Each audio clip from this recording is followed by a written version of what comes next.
Hai, assalamualaikum warahmatullahi wabarakatuh. Welcome back in my channel. Hai teman-teman, apa kabar semua? Semoga semua dalam keadaan sehat walafiat, tidak kurang suatu apa.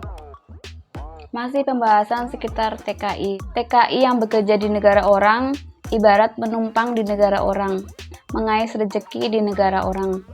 Apakah ada eksploitasi atau kesenjangan antara TKI dengan warga lokal di sana? Sebelum saya bercerita lebih jauh, saya ingin meminta dukungan dari teman-teman untuk subscribe channel saya, like, komen, dan share video saya, supaya saya lebih bersemangat lagi untuk membuat video-video yang semoga bermanfaat dan dapat menginspirasi teman-teman semua. Kita harus memahami arti dari eksploitasi dan kesenjangan.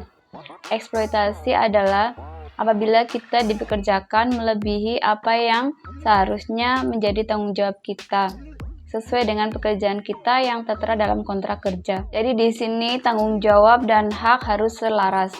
Apabila kita menjalankan tanggung jawab tetapi kita tidak mendapatkan hak kita, ini juga bisa disebut dengan eksploitasi. Ataupun bekerja melebihi waktu yang seharusnya, ini pun juga bisa dikatakan eksploitasi apabila tidak dibayar.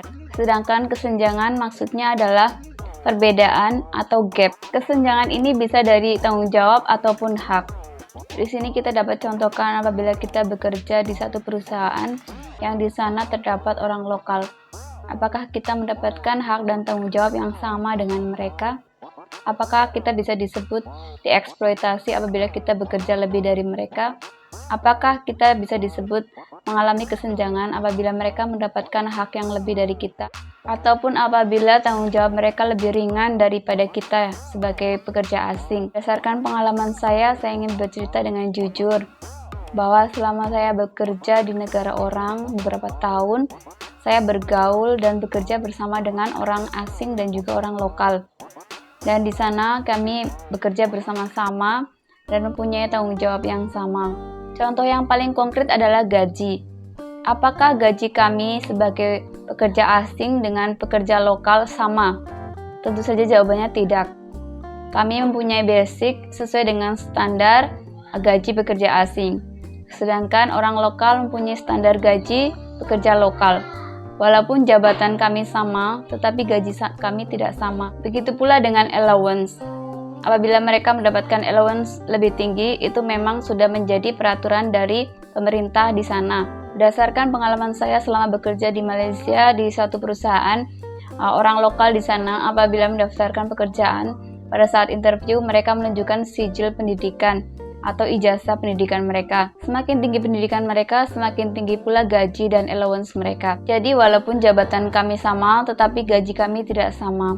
Dan allowance kami juga tidak sama. Tetapi untuk tanggung jawab dan bidang pekerjaan apabila kami memiliki jabatan yang sama, maka tanggung jawab dan pekerjaan kami adalah sama. Ini tidak bisa disebut dengan eksploitasi ya teman-teman. Karena ini semua adalah berdasarkan kontrak kerja. Apabila kita mendapatkan hak apa yang sesuai dengan kontrak kerja kita dan sesuai dengan tanggung jawab kita, maka itu tidak bisa disebut dengan kita dieksploitasi walaupun orang lokal mendapatkan gaji yang lebih dari kita. Tapi untuk kesenjangan tentu saja sangat dirasakan karena sudah pasti setiap bulannya kami mendapatkan gaji yang lebih rendah daripada mereka. Padahal kami bekerja sama dengan mereka. Bahkan terkadang kami bekerja jauh lebih keras karena kami melakukan overtime atau lembur. Sedangkan mereka jarang melakukannya, tetapi gaji mereka jauh lebih besar daripada kami yang setiap hari bekerja lembur. Sudah pasti pekerja asing seperti kami bekerja keras di sana karena kami sadar sekali apa yang kami butuhkan adalah uang untuk masa depan kami yang lebih baik. Jadi apabila kami ada kesempatan untuk mendapatkan uang lebih, sudah pasti kami akan melakukannya. Yang penting itu halal. Karena sesuai dengan perjuangan kami yang sudah pergi jauh dari negara kami, sudah meninggalkan keluarga kami, meninggalkan orang-orang tersayang, sudah pasti kami tidak mau menyia-nyiakan waktu di sana. Sedangkan untuk orang lokal, sudah pasti mereka karena merasa cukup, gaji mereka tinggi dan mereka gampang untuk mendapatkan pekerjaan, terkadang membuat mereka menjadi malas dan seperti tidak bersungguh-sungguh dengan pekerjaan tersebut. Selain mereka malas untuk bekerja lembur, mereka juga sering tidak hadir atau absen. sehingga sebetulnya membuat majikan atau perusahaan lebih memilih pekerja asing berbanding dengan pekerja lokal. Pekerja asing kebanyakannya rajin, setiap bulannya hanya mengambil cuti 1 atau 2 hari saja, ataupun apabila sakit itu pun apabila kepepet baru tidak datang kerja. Tetapi pekerja lokal kebanyakannya mempunyai alasan untuk tidak datang bekerja. Tentu saja kami sebagai pekerja asing tidak seperti itu teman-teman, karena kami menyadari bahwa kami datang dari jauh memperjuangkannya dengan perjuangan yang sangat berat, dengan pengorbanan yang sangat banyak. Tentu saja kami ingin mendapatkan hasil yang maksimal. Jadi kami harus rajin bekerja. Sudah pasti di saat pandemi ini perusahaan-perusahaan di luar negeri sangat kesusahan karena mereka tidak dapat mendapatkan pekerja asing. Mereka hanya bisa mendapatkan pekerja lokal.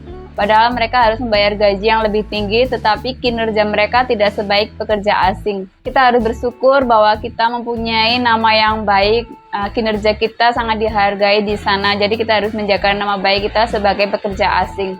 TKI tidak usah merasa iri hati dengan pekerja lokal, karena semua sudah memiliki kapasitas rezekinya masing-masing. Asalkan kita ikhlas dan bersyukur, itu pasti akan menjadi berkah. Selama kita mendapatkan hak sesuai dengan tanggung jawab dan kewajiban kita yang tertera pada kontrak kerja, kita tidak usah merasa iri. Tapi apabila berlaku tanggung jawab atau hak kita tidak sesuai dengan apa yang tertera di dalam kontrak kerja kita, maka kita bisa melaporkannya kepada agensi ataupun kedutaan di negara tersebut. Sekian konten saya hari ini, semoga bermanfaat dan dapat diambil hikmahnya. Jangan lupa untuk selalu mendukung saya dengan cara subscribe, like, komen, dan share video saya. Terima kasih. Assalamualaikum warahmatullahi wabarakatuh.